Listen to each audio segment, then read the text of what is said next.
Hey, kia ora koutou whānau. Welcome back to another episode of Big Hairy News. It is apparently, I'm just looking at the dates for when we're recording this, the 9th of January, which would be probably a Tuesday, I'm thinking, at the time of recording.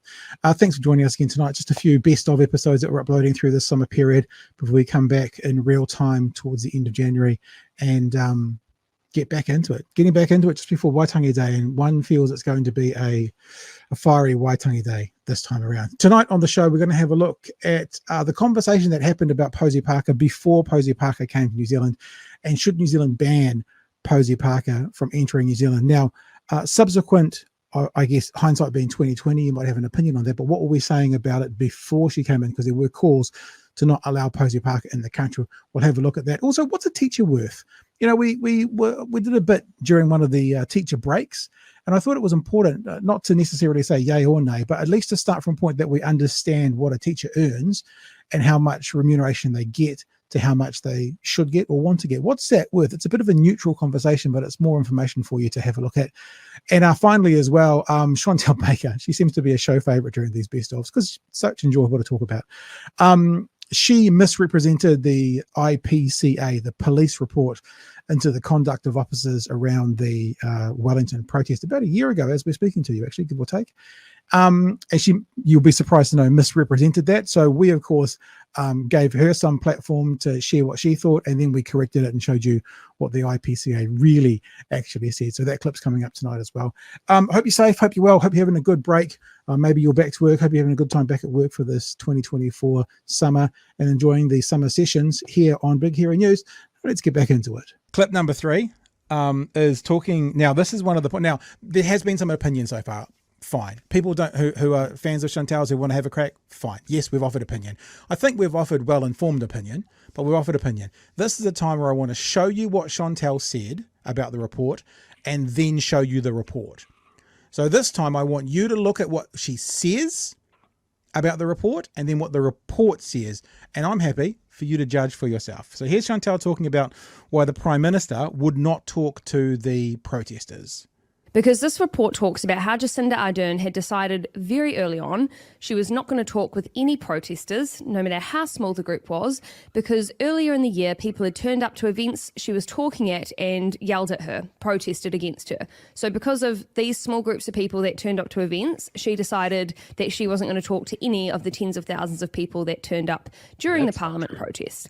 So she had decided she wasn't going to talk to anyone, and so therefore the police report says that de-escalation, they said we're going to try to do de-escalation, but around the use of firearms, at one stage they talk about how a managed retreat is not an option, and then they talk about the use of firearms. So they were more happy for it to escalate to a point that firearms could be needed to be used against people than for the Prime Minister to have a conversation with people she didn't want to. And if that's not the epitome of deep-rooted narcissism, I have no idea what is. I know there are going to be some people, but some people questioning Chantelle talking about what narcissism is. But anyway, yes, Joey? I 100% believe her that she doesn't know what narcissism is. No, so what's she advocating there for? That the police come out and force the Prime Minister to talk to people that had written "hang 'em high" on the forecourt? This is where I will now mea culpa a little bit. I said that I've been listening to Chantelle's show. Have I told you how far I got through, Chewy? The 2-hour show?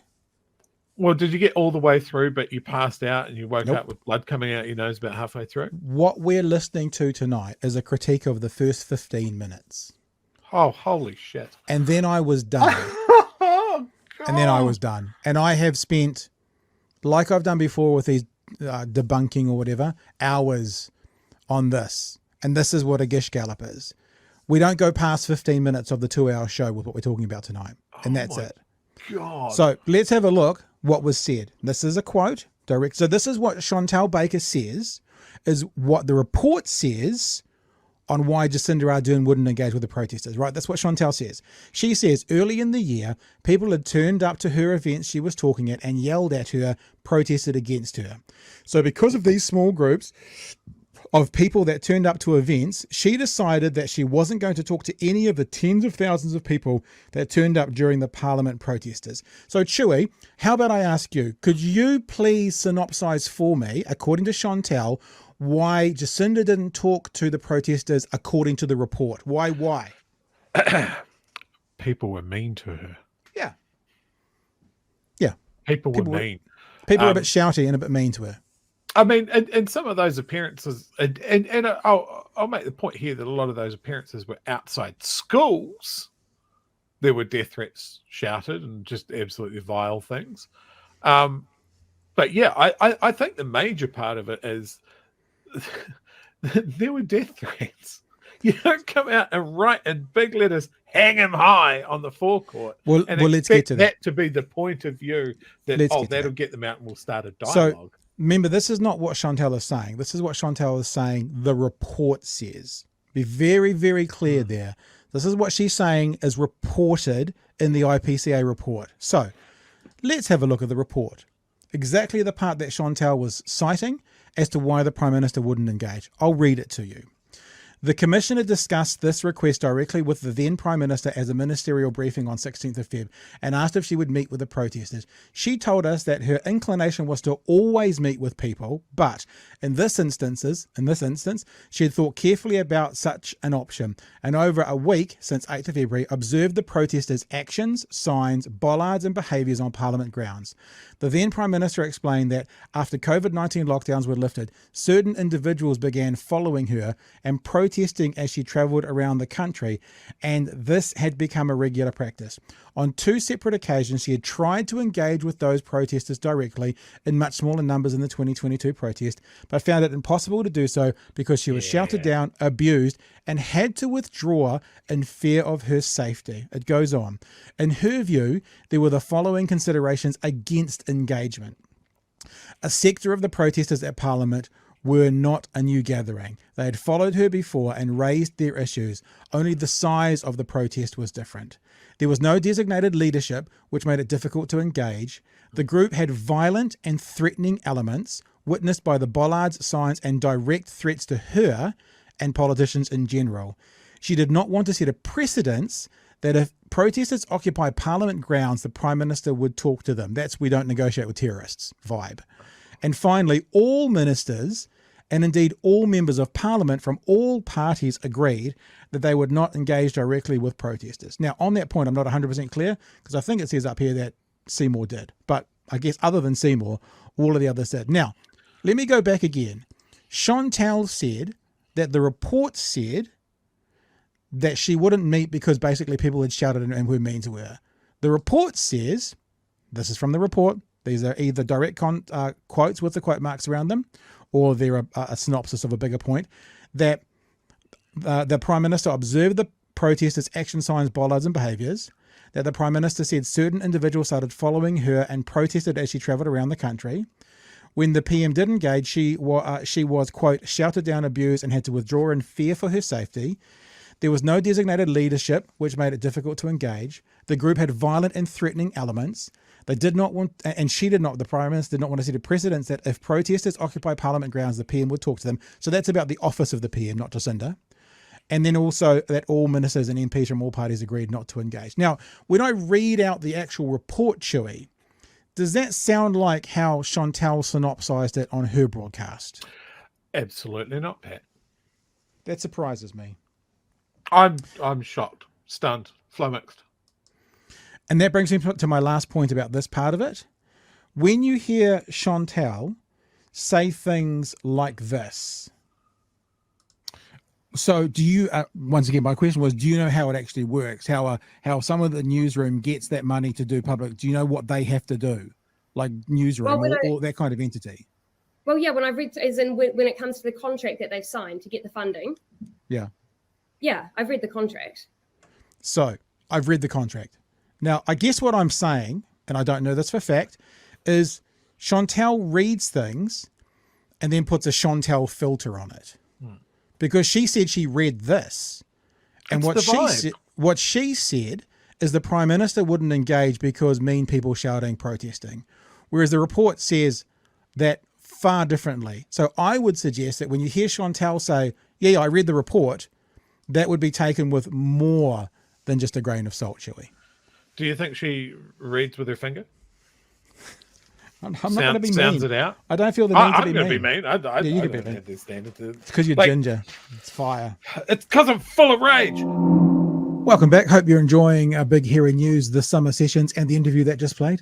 I want to say very big thanks, a very, very big thanks to all our lovely patrons, especially during this time where we are away on holiday and we're not doing the same amount of work to generate income. You all know that income for BHN is pretty small in generally, but these lovely people who are on board at the moment as our patrons, we appreciate you very, very much. If you have become a patron during the summer period, you probably won't see your name on the billboard because this was at the time of recording what we had. All those lovely people who are part of our Coffee Run of Fuel patron level, and also the people who are executive producers, senior producers, and super patrons. If you're interested in being involved with what we do, then all you need to do is head to patreon.com/BH Big Hearing News. I need to get my address right.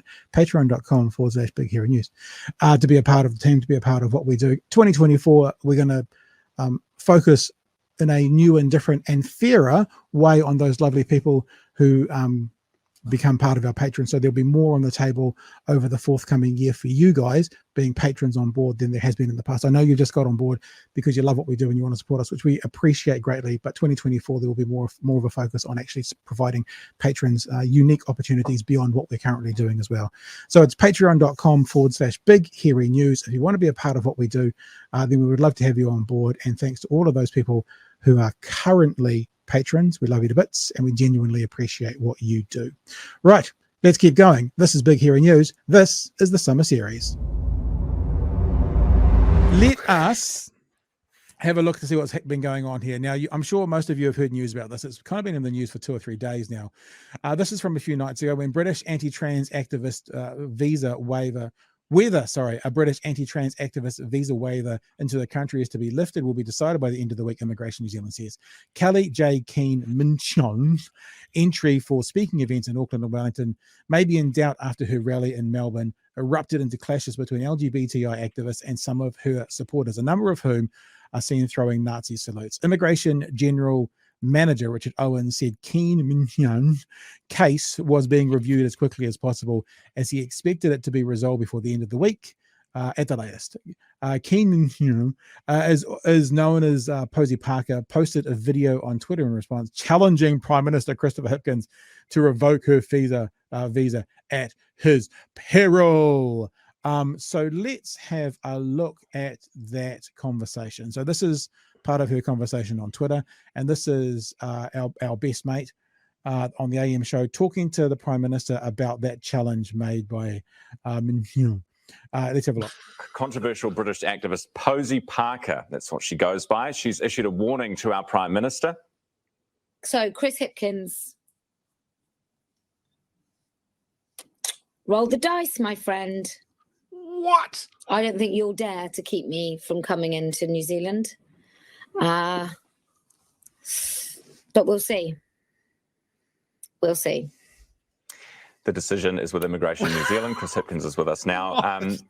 Tell you what, there's we've got more. We want to give Chippy the chance to respond, but I would just go, all right, you're gone. It's like you want to, because if they don't, she'll go, yeah, see, they were too scared to ban me. And if you do, she'll be able to play the victim card. But I'm like, whatever, even for that, that's enough. You're out of here. But we'll just see what Chippy had to say about it. Prime Minister, good morning. Do you have any update on this situation? It's a matter for the officials. It's not something that I'm going to intervene in or get involved with. Ultimately, whether someone meets the good character test or not to enter New Zealand isn't something that I would get involved in.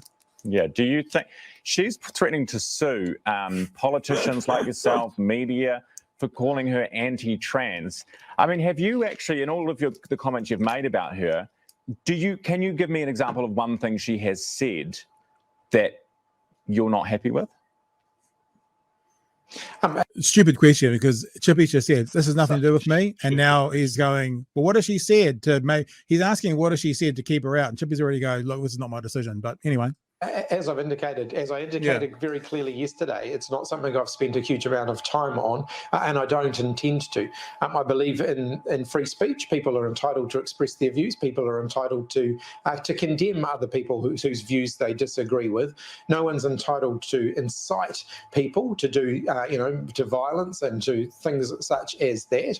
I'd encourage everyone, when they're exercising their right to free speech, to do that responsibly. That's part of living in a community. But we have rules that protect free speech for a reason.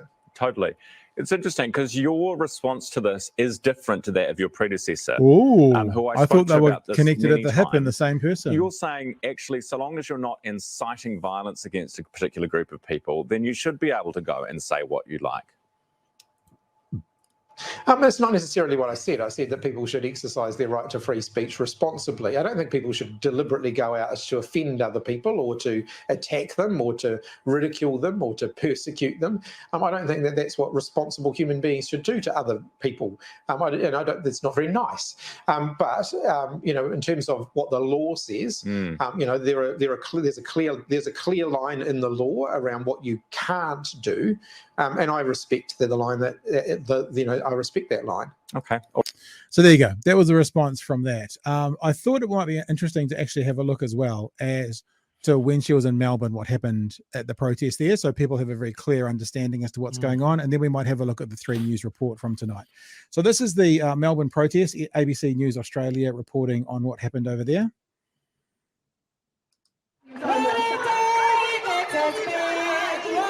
This is British activist Kelly J. Keane Minchell.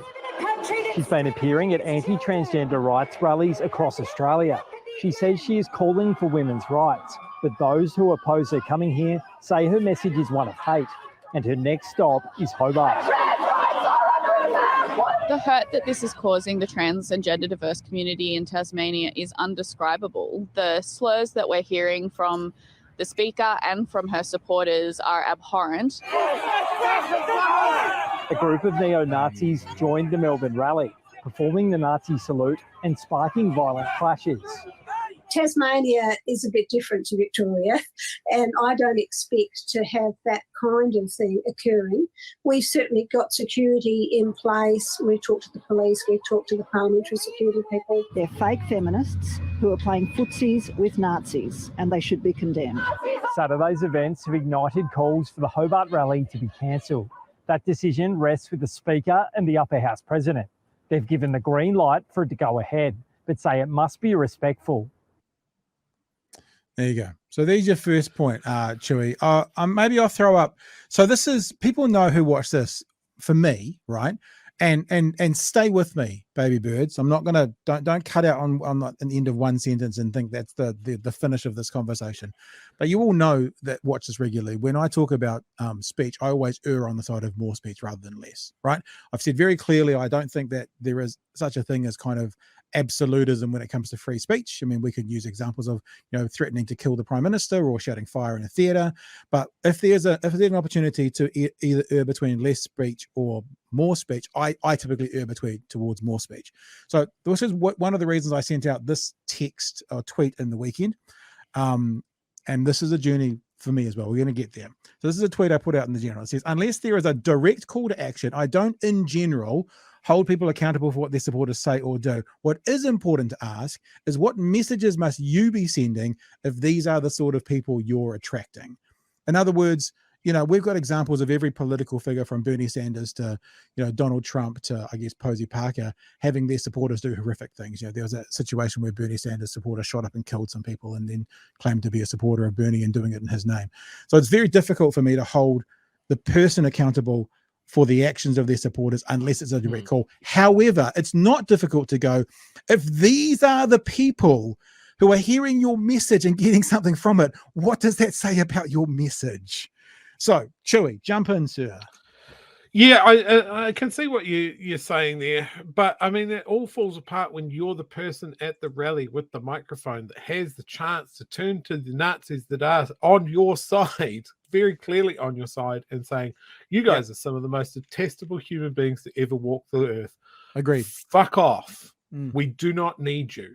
And it is at your first instance if you have the opportunity to do that and you don't, that is the message that you're sending, that you are happy to have them at your back. Yeah, it comes back to that thing we've talked about several times. And look, I don't know if I agree necessarily with this statement, but this statement that gets said a lot, that if, you know, there's a Nazi sitting at the dinner table and there's 11 other people sitting there as well who don't get up and leave, then there's, you know, 12 people sitting at 12 Nazis sitting at the dinner table. Yep. So therefore, I mean, this is a major major Australasian city. Yep. With a group that felt so confident, so comfortable that they could march and do the Nazi salute in front of everyone, and the police would have their back. Yeah, well, I don't think that's necessarily true, because if you notice, they all had their faces covered. So when you say so comfortable to go and do it, most of them were unidentifiable and standing behind police lines. That doesn't sound that comfortable to me. You know, that sounds that's like just their uniform, though, more than anything. I've been following that particular group for a little while, but okay. But yeah, I mean, that kind of comes to a point. I had a conversation with a workmate of mine around this, right? And because I follow these groups and these arguments for so much, it's very easy to just kind of skip the lesson, and just go, yeah, but they're Nazis. That's all the conversation we need to see. Nazis bad. Let's get rid of the Nazis. We all had an agreement in 1940 that the Nazis were bad, and that's it. We don't need to relitigate. We don't need to hear what new ideas they've come up with. They're fuckwits. Let's get rid of them. You know, they should never, ever be allowed to do this ever again. It's not a debate about free speech. We've already done that. Nazis bad. But yeah, when you are someone that goes, hey, look, you can defeat these ideas in the marketplace of ideas, and erring to the side of, you know, more speech is good speech. I agree with that too, because you've got to sit there and go, well, if the boot was on the other foot, what if it was my views that were being suppressed? Yeah. You know, but I think when it comes to these particular views, when it is literally debating a group's right to exist, that's not, you know, I prefer Marmite over Vegemite, is it? Yeah. No, you're 100% right, and this is why this has been a bit of a journey for me, because the conversation as well. Caitlin, check your Twitter. Caitlin, check your Twitter messages. And this has been a bit of a journey for me, because my question is always, and it's not because I'm litigious or I'm trying to look for defense, it's because I'm precise. And exactly what you're saying, if I'm on the other side of a conversation, I want to know my protections there. What does it mean to incite? That's a big part of it for me. What does it mean to incite? I mean, this is going on with the Donald Trump stuff at the moment. You know, him saying we're going to fight like hell or whatever is. Was that enough for him to incite what happened in the Capitol building? What does that actually mean? And one of the reasons that I'm now kind of coming across and coming around, kind of coming to a conclusion is something that you sent out. But before we do that as well, I kind of want to put this thing out there, and this is just a pondering. And okay, fair enough, Caitlin. Thank you. I won't say what we did. Anyway, we are. I'm wondering about the oxygen that this is given as well. And I do wonder this, and I'm not suggesting that people should shut up and not pay any attention, right? I'm not saying that. I'm not suggesting that people shouldn't protest, but I do know as well that one of the reasons that got good coverage and made good news coverage was the protest, was the rally, and the counter protest. And I wonder if there's any place, and I guess I'm thinking about like an advisory role right now, and someone going, right, let's blue sky think, people. What's the best outcome for us here? And if it got no oxygen at all, because there was like no counter protest, would that be a better outcome for the cause, or giving the rally a whole bunch of attention and giving it headlines all around the world? Is that a better cause because it's standing up to the bully? I don't know the answer to that, but it's something that if I was in a planning meeting for the counter protest, I'd be like, just imagine if no one turned up and there was just a bunch of sad ass white middle-aged people going, yeah. And they were like, oh, and the media only got one thing to show. It's just I'm thinking out loud and wondering if that is ever a conversation that's had. That literally happened in Christchurch the other week. It made me laugh. There was a pro-Russian rally. Yeah. that a lot of the counterspin media were talking about it, that sort of thing. One dude turned up on the Bridge of Remembrance. Right. Hilarious when it happens. Look, it's something that has been a discussion for as long as I've been looking at these groups.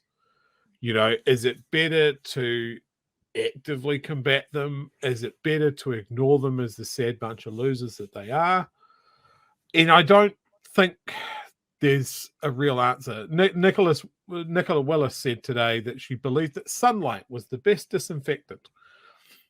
I would tweak that a little bit. You shine a light on something ugly so you can smash it.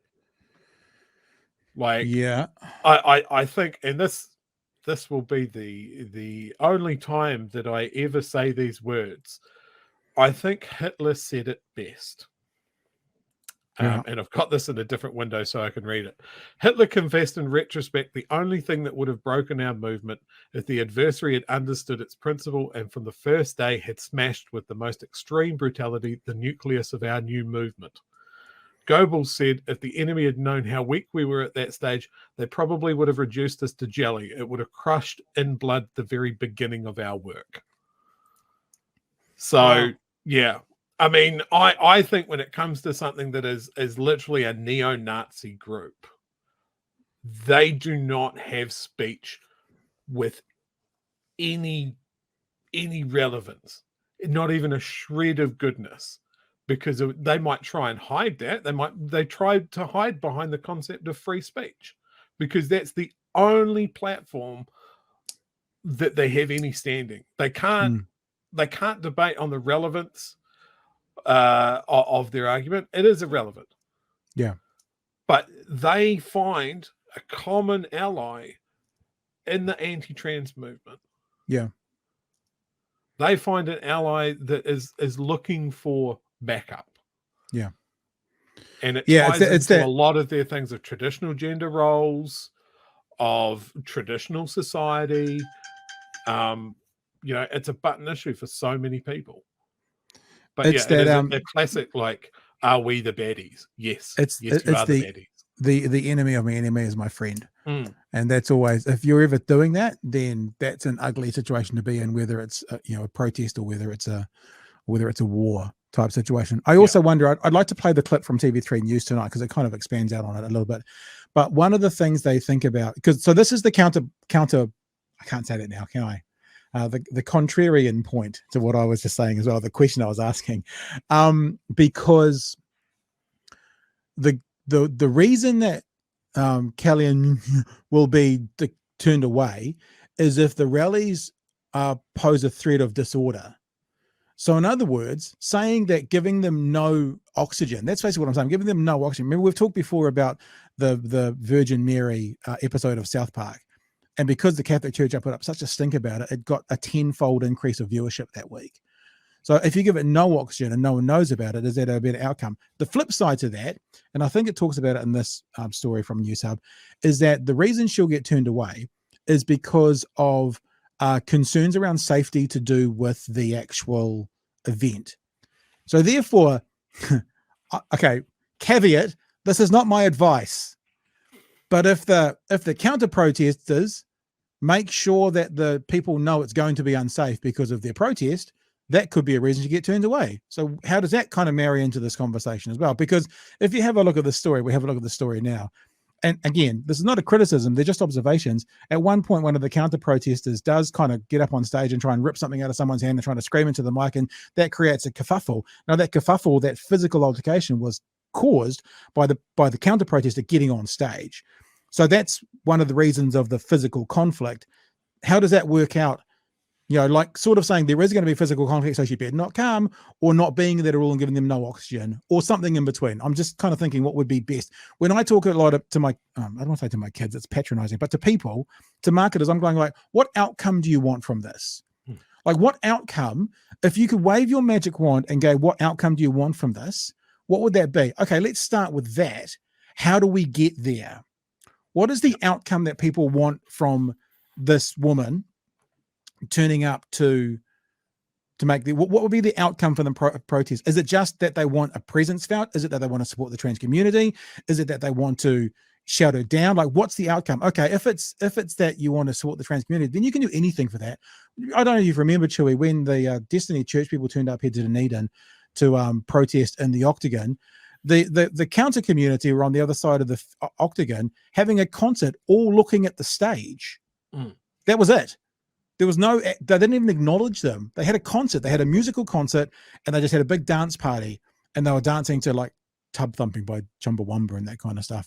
And it was brilliant. It was a brilliant response. And so, I think that is the current plan for the counter protests. Certainly when it came to Hobart, the counter protesters there came with so much noise making equipment, bullhorns, speakers, the whole thing. You could not hear what she was saying. So if that's so that's the target, to drown her out. So then how do you do that? That doesn't require any sort of physical interaction at all. That requires bullhorns, PA systems, noisemakers, and probably getting close and making noise. That's what that requires. So you could actually do that with no physical interaction at all. Now, I'm not saying that people shouldn't.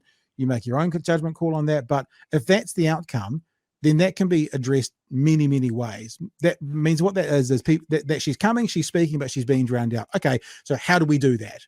Well, let's now start again and go, how do we then get that outcome that we want? And that's how you do it, in my opinion. I mean, I'm not going to be there, but if it was in Dunedin, I'd probably be there, but it's not in Dunedin, so I'm not going to be there. But how do you actually get that outcome then? That's where I'd be starting the planning. The other part of that argument of like, do you just ignore it, or do you do a counter protest? Yep. And I think you mentioned this very briefly just before, is like part of it is showing up for the communities that are being targeted by these groups. You have to show solidarity, and I'm all about solidarity. I'm also all about being very loud in public. So that's great for me as well. But yeah, these groups, like the trans community in New Zealand, my God, the mental fortitude that you have to put up with this conversation, this constant grinding conversation of, do these people deserve to exist? Do we care about the suicide rate, the rate of poor mental health and all of that sort of thing? They get reduced to very brief talking points, or the worst case scenarios. Should they even be allowed in these spaces? I think this is something that people need to show up and just go, yes, we will fight for you. It's really. I'm really interested in the outcome. Like, so I'm picturing, like, could you imagine if this was happening? I'm just going to pick Dunedin because I know the areas.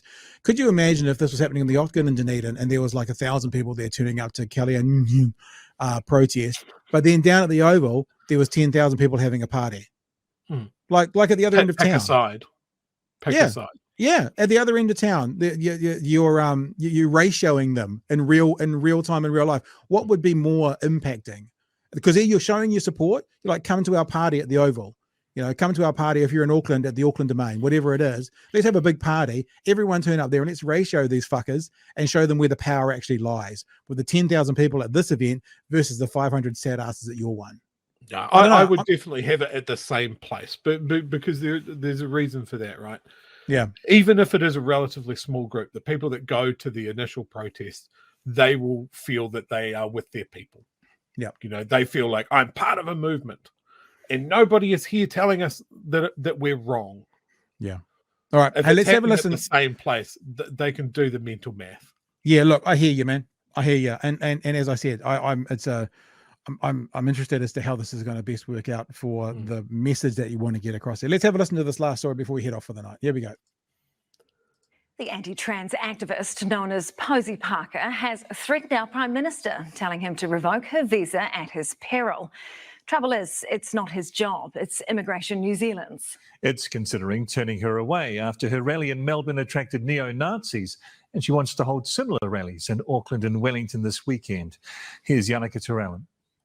This is why Posie Parker, real name Kelly J. Keane, could be turned away at our border. Not because of her views. There is no such thing as non-binary! Or her suggestion that armed men should It's such a stupid thing to say. Like, there is no such thing as non-binary. I mean, you could argue I don't agree or I don't believe, but if it's in popular culture and it's in dictionary definitions and it's in verbiage and it's being used by society, then there is, so it's just such a dumbed down, stupid perspective to say the water is not wet. It is not wet water. The sky is not blue. It's just it's infantile. It's ridiculous. Protect women in bathrooms from trans people. I'm talking about you dads who maybe carry. I think you should start using women's toilets. But she could be turned That away video's because been her taken rally in down. Melbourne broke out into Yeah. scuffles. That video's been taken down. Minister for Women in Education. It By attracted the throat, skirmishes between her Jesus. neo-Nazi supporters performing the Hitler salute and trans rights counter-protesters. But Keane is livid. Immigration New Zealand is now reviewing her right to come here. She's threatening legal action and calling out our Prime Minister. Tell you what, Chris. Mr. Prime Minister. Chris Hipkins. Let me just tell you this. Revoke my visa at your peril. Roll the dice, my friend. I don't think you'll dare. How about Christopher Hipkins turning up to the counter protest? How would that look in Wellington? That'd be pretty good. To keep me from coming into New Zealand. Hi. Immigration New Zealand can turn someone away if they're considered a risk to security or threat to public order. There you Whether go. someone Threat meets to the public good order. character test or not to enter New Zealand isn't Threat to something public that I order. would That's get what it involved is. in. But National believes Keane should be let in. We wouldn't ban her from coming here because we are also a liberal democracy that believes in free speech. Police will be at Keane's rallies planned for here at Auckland's Albert Park on Saturday and Wellington Civic Square on Sunday. And Auckland Council says it's received her health and safety plan. The council says we recognise that Aucklanders hold a... Anyway, we don't support it. We're just doing the thing. Now, Chewy, I said to you this has been a journey for me as well, because the question that I asked at the start was, what is incitement? This is actually from you, yeah? Not from you, but I saw this on your Twitter feed. And it's a thread about incitement and what it means, okay? So I'm going to go through this. It's from Lila VPG. And it's since Kelly J. Keane, a.k.a. Posie, is trying to enter Australia, let's have a look at some of her alleged behaviours outside of transphobia. Alleged, it does say that. In 2019, Kelly was a guest on a certain person's show who was a white nationalist who was called for white ethno-states, made videos with Richard Spencer Mark. I don't know who these people are. I know who David Duke is, and well as court documents showing she was accused of SAing a disabled teen. In a now deleted YouTube video, this is what you saw when you said what? Kelly suggested armed men should enter women's bathrooms to protect them against trans people and suggested trans men should be sterilized in a tweet. This is an incitement of violence. She has partnered with the Heritage Foundation on multiple occasions, including in 2019 and 2020, who are anti-abortion and anti-LGBT+. Blah. In 2019, Kelly traveled to Norway to speak at a conference alongside Hans, I can't say that name, a Holocaust denial, whom she took a selfie with afterwards.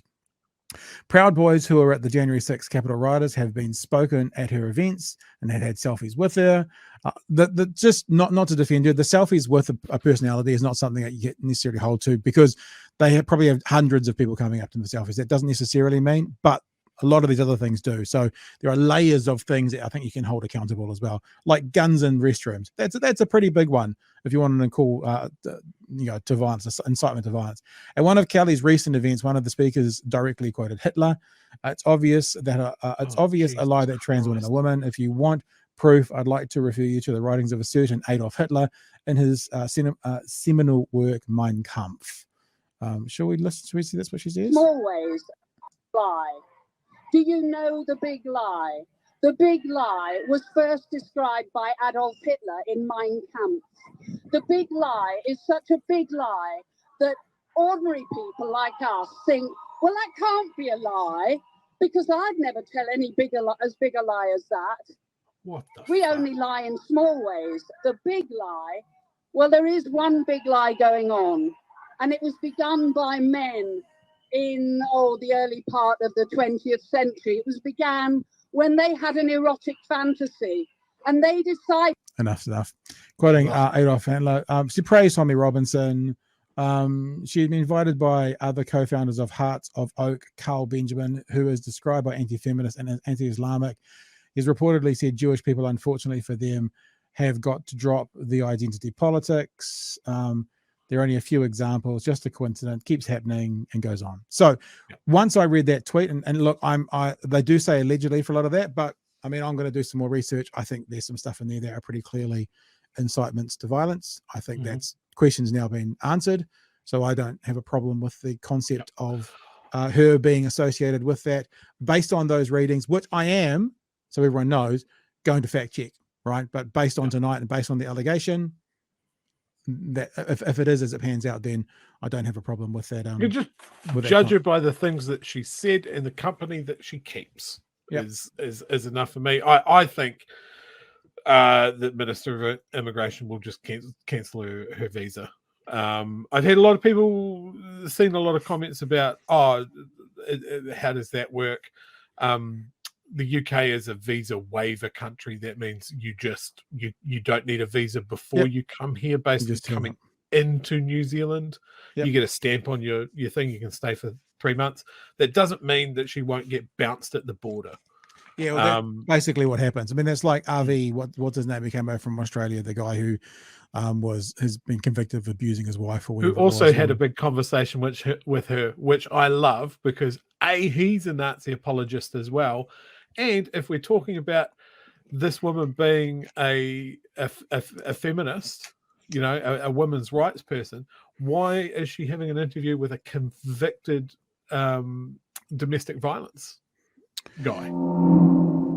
Hey, got a team. Welcome back. I hope you're enjoying the summer session. I'm getting them so confused every time. I'm not sure which is which. I just wanted to let you know as well that we do have our merch store still running during this summer period. What we have available at the time of recording is Beardy Boy caps and Beardy Boy t-shirts. The black on black is very sleek. Of course, the blue on yellow is because Otago color has got to be. And we had a spare BHN hoodie, which is now sold out. So there's no BHN specific product to sell during this. But what we are going to do is, if you enjoy what we do and you want to support us and you want to have a bit of this sort of a gear, what we are offering is a 25% off any of that stuff that's left over whilst we are broadcasting these best of shows. So 25% off anything. All you got to do is head to bhnshop.nz and at the checkout use the promo code SUMMER. The promo code SUMMER to give yourself 25% off any of that merch that is in there. Thank you for those who have bought already. You probably, if you haven't received your product yet from Summer, you probably will be getting it soon because I did some sending out in the week of the 8th of January. If you're going to order tonight, then you can expect to have your stuff within a week or so, because I'll keep on top of it. bhnshop.nz if you want to support what we're doing. That is Big Hairy News, the shop. And of course, coming back in 2024, there will be more product on that shop, more merch to get like we did last year, which you guys loved to bits, and we loved you to bits for doing it.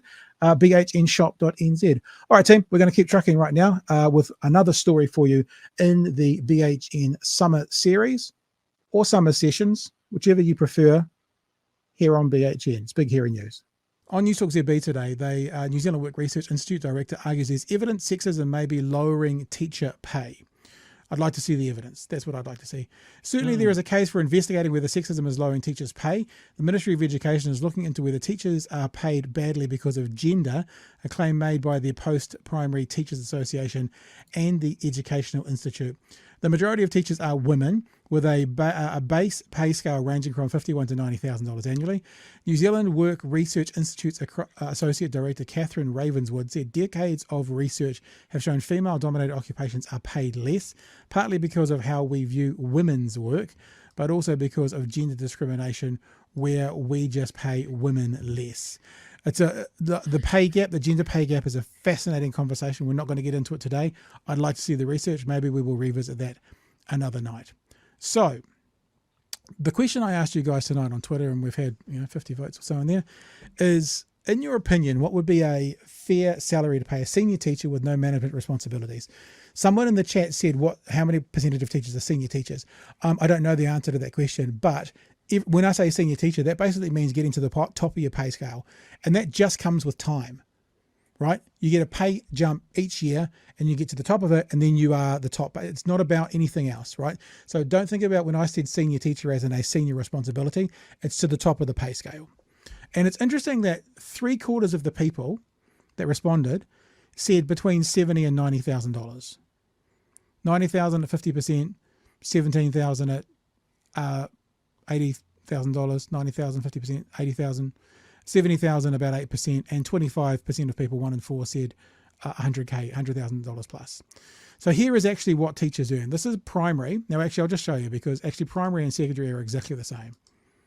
Like, they're exactly the same, the pay scale. So I'll just show you one of them. So the starting salary, if you've got a diploma of teaching, right? So that's no degree, no nothing, just diploma of teaching, is $51,000, right? And the maximum salary you can earn is $85,500.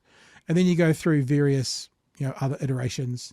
And basically you get to the top, whereas if you've got your master's or a PhD, the most you can earn as a teacher is $90,000. Now, remember, that's not a principal. That's not the most as a DP. That's not the most as a teacher in charge of English. That's, when I say just, not meaning to minimize, that is just a classroom teacher with no other responsibilities. What does that mean? Because see, what we're hearing at the moment is teachers don't get paid enough. And my question is, as someone who's, and look, this is not, as I was going to say, in my head that sounded bitter before it came out. Someone living off the bones of their ass, $90,000 sounds quite good to me. But in general, I'm not in a profession with a degree and, qualifications and looking after 100 school kids. It's not the same thing.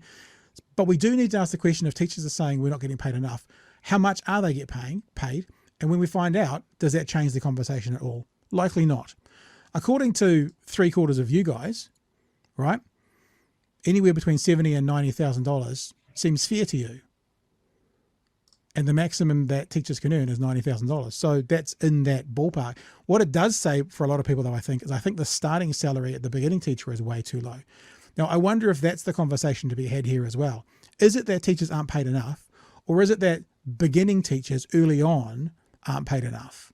Like, what do you think of a $90,000 salary, Chewy, for being a teacher? Like, just in general, is it far too little, or does it feel like an okay salary, or what? The money sounds okay to me, but the question is, what's the expected workload with that? Yep. It's very easy to think of teaching being a 9 to 5 job, but we very definitely know that that's not the case. Yep. It's 9 till 3, Chewy. It's even better. I'm kidding. and as I say to my teacher friends, and you get all of those holidays. Yeah. And then I start ducking chairs and stuff. Look, my understanding, talking to a friend of mine that left the teaching profession, and from talking to someone who is a teacher currently at the moment, is those first 5 years can be absolutely brutal. Yep. And the both of them told me exactly the same thing. So the guy that I know that was in teaching and left, he was there for less than 5 years. And the one that is still there, the figure that she gave me was that 50% of teachers that go in are gone in 5 years. Yeah. So I'd say it probably is a money issue at that level, that entry level point. And then when we get up to sort of 90 to 100K, is the question that the workload's wrong. Do we have enough teachers? Are they trying to do too much with too little? Because it's always the argument when you're talking about strike is pay and conditions. Yep. So if you can't improve one, can you improve the other? If there were more teachers that lasted out of those 5 years and continued on with that career, would the guys that are further on in their career have an easier time of it and go, yeah, this is a fair compensation for my time and effort? Yep. Yep. And look, other thing, I think that also the levels of political interference with their jobs, the expectations that we have for teachers and what they do with their kids, the levels of parental interference into their job now is also much higher. Like the satisfaction must be out the door. So yeah, again, it's pay and conditions. So let's look into that as well. And I actually think one of the things is, and I'm looking at the starting salary up here, right? And look, we love the people who work in a supermarket. We need them who work in a supermarket or in a petrol station or like an entry-level job. You can walk straight out of school, all right, 17 years old, no qualifications, no nothing, and be on about $46,000. It's about what minimum wage is, $47,000. Or you can go to teachers training college and university for 3 years, possibly come out with $20,000, $30,000, $40,000 worth of debt, and earn, you know, $100 more a week before tax than them. That seems wrong to me. So I wonder, and I think I've done these numbers before, I could go and find them perhaps, but I haven't. In Australia, the difference is the top end is not that different for a lot of teachers in some of the states, but the bottom end starts a lot higher. So like rather than, let's say 50 to 90, it might be more like 75 to 110. And a 25-year-old starting on 75 is very different than a 25-year-old starting on 50. And let me also tell you something else. I trained as a teacher, but remember, the very best thing that ever happened to the teaching education system in New Zealand was me leaving teaching. But it means I had lots of friends, and I was intermediate school and primary school, lots of friends who stayed in it. The first 5 years are brutal, but after that, it gets a lot easier because what happens in teaching, not to kind of burst the bubble here, is in those first 5 years, you're developing all these resources, you're teaching all these new things, but then you start reusing them. And the job becomes a bit easier. The planning becomes a bit easier. The workload doesn't on the other end, but the front end of teaching becomes a bit easier because you haven't done all that, have to do all that same work again. You know, you've got a unit plan that you're going to use every second year for myths and legends or whatever it is, and it gets filed away and you bring it out and you use it again. Now, I'm not saying that to demean what's going on, right? But that's a reality of, especially within that primary school sector, of what happens. I think the same could be said for secondary school. We all know about our high school English teachers teaching the same book every year. You know, One Flew Over the Cuckoo's Nest, whatever it is.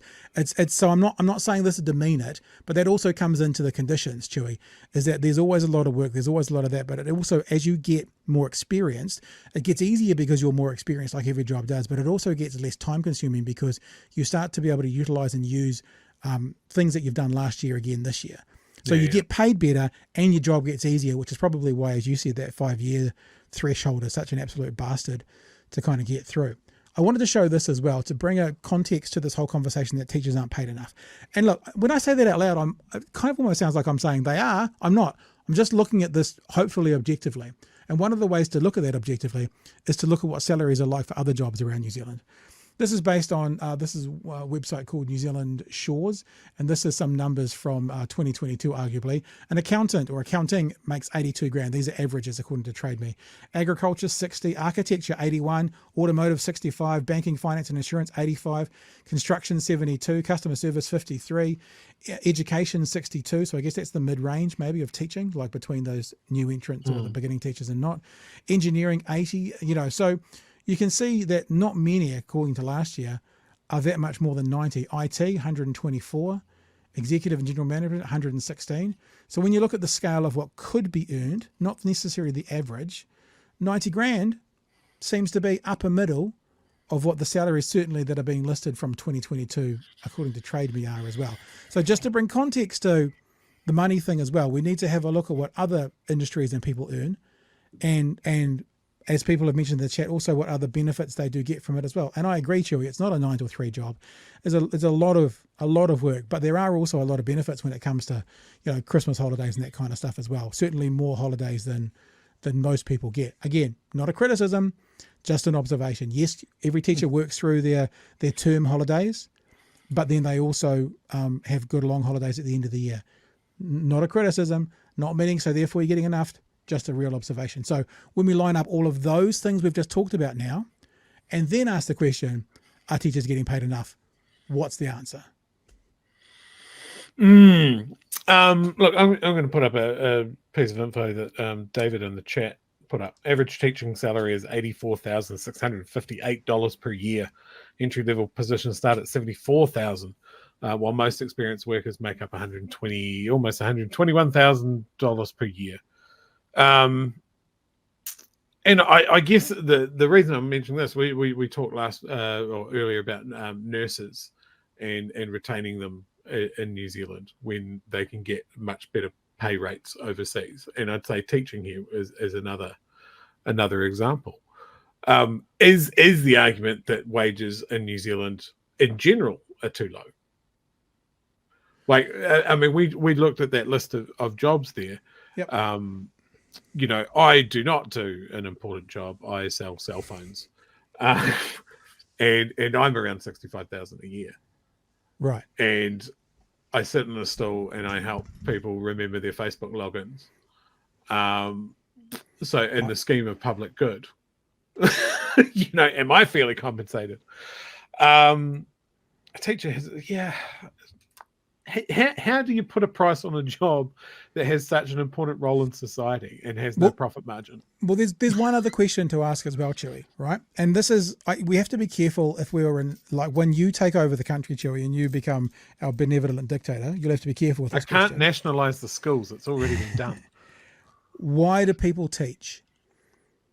Now, I would suspect they teach for the love of the job and the love of the kids. So we don't need to pay them at all. Well, this is why you have to be careful, because I'm not making that argument. But the driving factor, I don't think, is salary. So therefore, we have to figure out what is a fair and equitable salary to keep them in the job that they love. And that's a fair statement. I don't know whether $90,000 is too low or too high. I mean, I'm sure most people out there would probably like $90,000 a year. Again, please don't get me twisted. I'm not saying, they're fine. I'm just saying, let's be real about the conversation. You know, when I was growing up, I had an uncle and aunt who were both teachers. He was a principal. She was a Scale A teacher. Obviously, this was in the 80s or 90s, so I don't know what they were earning then. But they'd be on the equivalent of that household of probably $200,000 today, because she'd be a Scale A senior teacher on 90 and he was a principal. You know, $200,000 for a household is pretty good money for two teachers. So when we say needs more money, what does that mean? I just want it contextualized, and then I can offer an opinion. The opinion I have right now is beginning teachers get paid way too little, but I don't think I'm quite at the point yet where saying senior teachers get paid too little. I don't think I'm there, because $90,000, it's not terrible, but I think $51,000, basically a smidge over minimum wage for someone with a degree and likely debt from university and looking after your kids, is far too fucking low. That would be okay. So there you go. I've just committed to a couple of statements. I don't know whether I'm on board with $90,000 is too much, but I am on board with 51 for a beginning teacher. Certainly is by a long way. And I think there you're looking at solving a couple of flow-on issues as well, right? Because if those people stay, then that improves the lot for everybody. Yeah. You got more experienced teachers doing more of the heavy lifting.